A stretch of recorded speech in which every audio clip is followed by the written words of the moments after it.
ভাই বোনকে খুন করা হয়েছে। বোনদের মাঝে এই জয়পুর হাটেরও একজন বোন ছিলেন যাকে খুন করা হয়েছে। অসংখ্য মা বোনের ইজ্জত লুণ্ঠন করা হয়েছে। দফায় দফায় মামলা দিয়ে রিমান্ডে নিয়ে কষ্ট দেওয়া হয়েছে। তরতাজা যুবকদেরকে ধরে নিয়ে থানার ফ্লোরে চিৎ করে শুয়ে রাইফেলের ব্যারেল টিকিয়ে তাদেরকে গুলি করে পা বিচ্ছিন্ন করে ফেলা হয়েছে। চোখে গুলি করে অন্ধ করে দেওয়া হয়েছে। আপনাদের এই পাশের জেলা বগুড়া জুন্নন নামে একটা ছেলে, তার ভাই, তার পিতা, এই তিনজন সাইদি সাহেবের উপর যে অবিচার করা হয়েছিল এর প্রতিবাদ করতে তারা রাস্তায় নেমেছিল। এই জুন্নন ছেলেটাকে গুলি করে তার দুই চোখ অন্ধ করে দেওয়া হয়েছে। একটা দুইটা নয়, এরকম শত শত ঘটনা।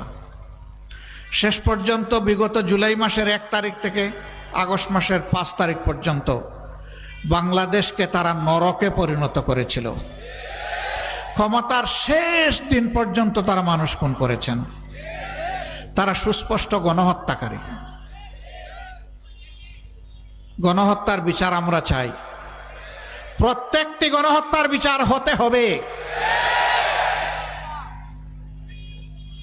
আমরা সরকারকে বলি, অগ্রাধিকারের ভিত্তিতে গণহত্যাকারীদের বিচার করুন। শহীদদের আত্মা শান্তি পাবে, আহতরা একটু শান্তি খুঁজে পাবে, 18 কোটি মজলুম মানুষ খুশি হবে। তবে হ্যাঁ, সমাজে আরো অনেকগুলা গুরুত্বপূর্ণ কাজ আছে, সেটাও করতে হবে। আমার ভাই রফিকুল ইসলাম খান বলেছেন, এতগুলা তাজা তরচারা জীবন, 1500 থেকে 2000 তারা খুন করলেন 1 মাসের ভিতরে। তারা জীবন দেয় নাই যেন তেন ভাবে আমরা কেউ গিয়ে ক্ষমতায় বসে যাব। এই জন্য তারা জীবন দিয়েছে একটা বৈষম্যহীন বাংলাদেশ দেখতে, একটা মানবিক বাংলাদেশ তারা দেখতে চায়, একটা করাপশন ফ্রি দুর্নীতিমুক্ত বাংলাদেশ দেখতে চায়। বাংলাদেশে আবার দুঃশাসন ফিরে না আসুক তা তারা দেখতে চায়। তাই যদি করতে হয় তাহলে অবশ্যই একটা অর্থবহ নির্বাচনের দিকে যেতে হবে জাতিকে। আর সেই নির্বাচন করতে হলে অবশ্যই গুরুত্বপূর্ণ কিছু সংস্কার সাধন করতে হবে। এই জন্য জামাতে ইসলামী 5 তারিখেই বলে দিয়েছে, এই সরকারকে আমরা যৌক্তিক সময় দিতে চাই প্রয়োজনীয় সংস্কার সাধনের জন্যে। তাড়াহুড়া করে আমরা নিজেরাও ক্ষমতায় যেতে চাই না, কেউ তাড়াহুড়া করে ক্ষমতায় যাক সেটাও আমরা চাই না। আমরা চাই একটা সুষ্ঠু নির্বাচনের মধ্য দিয়ে আল্লাহ তাআলা যাদেরকে সুযোগ দেবেন, জনগণ যাদেরকে ভালোবাসবে এবং সমর্থন দিবে, তারা যেন বাংলাদেশের পরিচালনার দায়িত্ব পায়। তবে অতীতে আমরা যা দেখেছি, হ্যাঁ মাইক 2-1টা বন্ধ হয়ে যেতে পারে, ওরিড হবেন না, বাকি দিয়ে শুনে ইনশাল্লাহ কভার করে ফেলবেন। তো বলছিলাম আর কোনো ইশারা দিবেন না, ধৈর্য ধরে বসে থাকেন, যা শুনেন অতটুকুই আলহামদুলিল্লাহ চলবে, আলহামদুলিল্লাহ চলবে। সম্মানিত ভাইয়েরা, বলছিলাম যে প্রয়োজনীয় সংস্কার আমাদেরকে সাধন করেই তবে একটা গ্রহণযোগ্য নির্বাচন আমরা দেখতে চাই। কিন্তু অতীতের দুঃখজনক ঘটনা, যারা নির্বাচনের আগে জাতিকে অনেক ভালো ভালো কথা বলেছেন, ওয়াদা করেছেন, ইশতেহার দিয়েছেন, নির্বাচনের পরে গিয়ে সব তারা ভুলে গেছে। 5 বছর জাতিকে দেওয়া ওয়াদা বাস্তবায়নে তারা আগ্রহী ছিলেন না, বরঞ্চ অনেকেই প্রতিপক্ষ দমনে ব্যস্ত হয়ে পড়েছিলেন। আপনি তো দেশ গঠন করবেন, আপনি দমনে ব্যস্ত হলেন কেন? দেশ গঠন করলে তো এমনি যার যেটা পাওনা বিচারের মাধ্যমে সেটা পাবে এবং নির্বিশেষে সমস্ত মানুষ উপকৃত হবে। এর কারণ 2টা। ক্ষমতায় যারা গিয়েছেন তারা যথাযথভাবে আল্লাহকে ভয় করতেন না।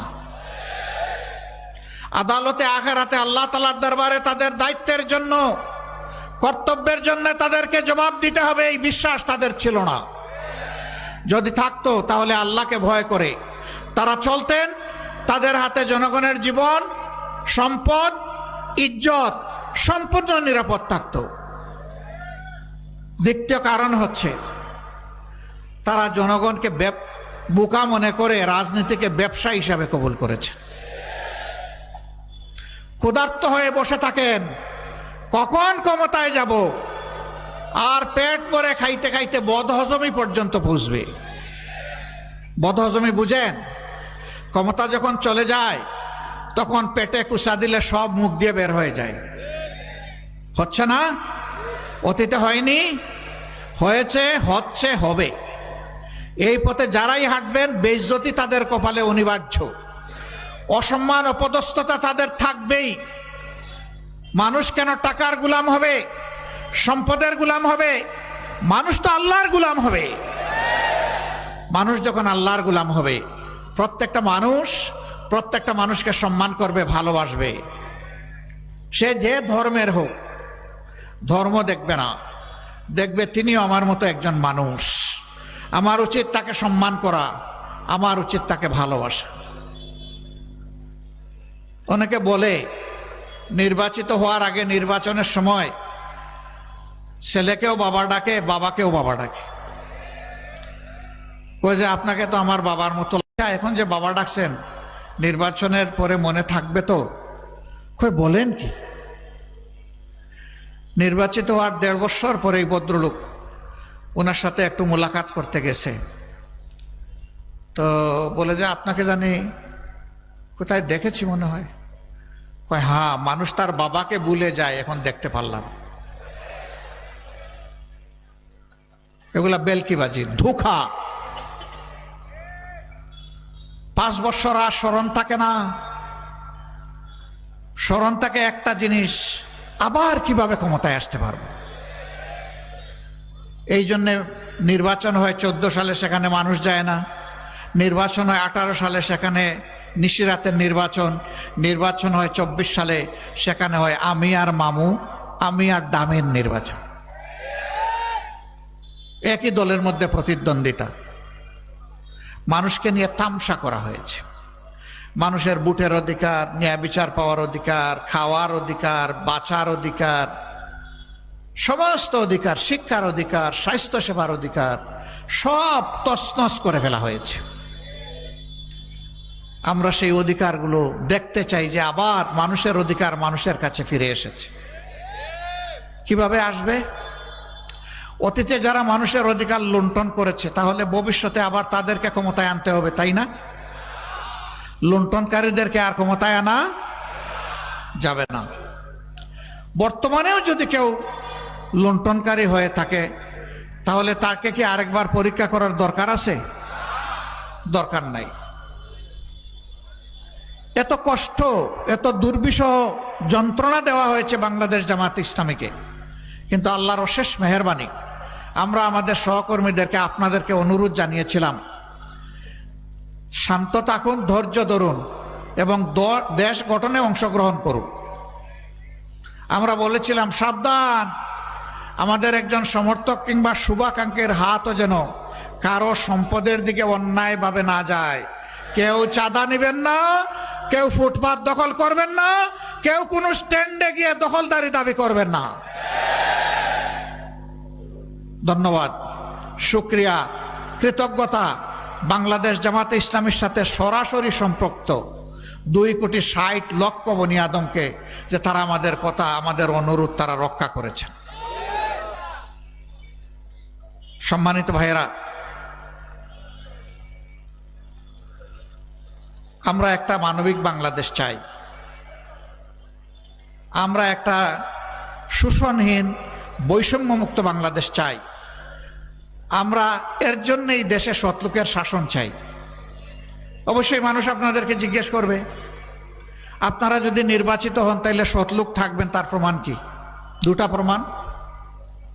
একটা 2001 সাল থেকে 6 সাল আমাদের তৎকালীন আমিরে জামাত এবং সেক্রেটারি জেনারেল মন্ত্রী ছিলেন। আজ পর্যন্ত কেউ প্রমাণ করতে পারেনি যে তাদের হাতে 20টা আঙ্গুলে দুর্নীতির কোনো গন্ধ লেগেছে, কেউ বলতে পারেনি। আমাদের 63 জন এমপি ছিলেন বিভিন্ন টার্মে, একই কথা তাদের ব্যাপারে।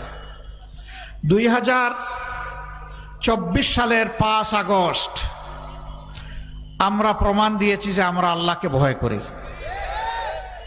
আমাদের হাতে কারো সম্পদ ক্ষতিগ্রস্ত হয়নি, লুণ্ঠিত হয়নি, চাঁদা চাইনি, চাঁদা চাইব না। যদি আল্লাহ তাআলার ইচ্ছা হয়, জনগণের ভালোবাসায় জামাতে ইসলামী নির্বাচিত হয়, ইনশাআল্লাহ আমরা দেশের মালিক হব না, আপনাদের সম্পদের মালিক হব না, আমরা হব আপনাদের এবং আপনাদের সম্পদের ইজ্জতের চৌকিদার, পাহারাদার। আমরা পাহারা দিব, আমাদের জনগণ রাতে শান্তিতে ঘুমাবে। আরেকটা কথা ভেরি ক্লিয়ারলি বলতে চাই, ধর্মের কারণে কারো উপর সামান্য কোনো আঘাত আসুক, বৈষম্য হোক, তা আমরা বরদাস্ত করব না। যদি বাংলাদেশে মসজিদ পাহারা দেওয়ার দরকার না হয়, তাহলে ওরকম একটা সরকার কায়েম হলে তখন ইনশাআল্লাহ মন্দির, প্যাগোডা, চার্চ, মঠ কিছুই পাহারা দেওয়ার দরকার হবে না। যারা এদেশে জন্ম নেবেন, বসবাস করবেন, তারা সকলে এদেশের গর্বিত নাগরিক। তারা কোন ধর্মের এটা দেখার দরকার নেই। রাষ্ট্র ধর্মের ভিত্তিতে নয়, বরঞ্চ রাষ্ট্র যোগ্যতার ভিত্তিতে সকল নাগরিককে তার যোগ্য জায়গায় পৌঁছে দেবে ইনশাআল্লাহ। রাসূল মকবুল সাল্লাল্লাহু আলাইহি সাল্লাম যে রাষ্ট্রের দায়িত্বশীল ছিলেন, শাসক ছিলেন, সেবক ছিলেন, যাই বলেন, সেই রাষ্ট্রে এইভাবেই সকল ধর্মের মানুষেরা তাদের অধিকার পেয়েছিল। তবে হ্যাঁ, যদি রাষ্ট্রের সাথে কেউ বিশ্বাসঘাতকতা করে, সে মুসলমান না হিন্দু, বৌদ্ধ না খ্রিস্টান, এটা দেখার বিষয় নয়, বিশ্বাসঘাতকতার জন্য তাকে শাস্তি পেতেই হবে, এটা অবধারিত। কিন্তু রাষ্ট্রের একজন সুশীল সভ্য নাগরিক হিসাবে যেই ভূমিকা রাখবে, রাষ্ট্র তাকে ইজ্জতের সাথে বুকে ধারণ করবে ইনশাআল্লাহ।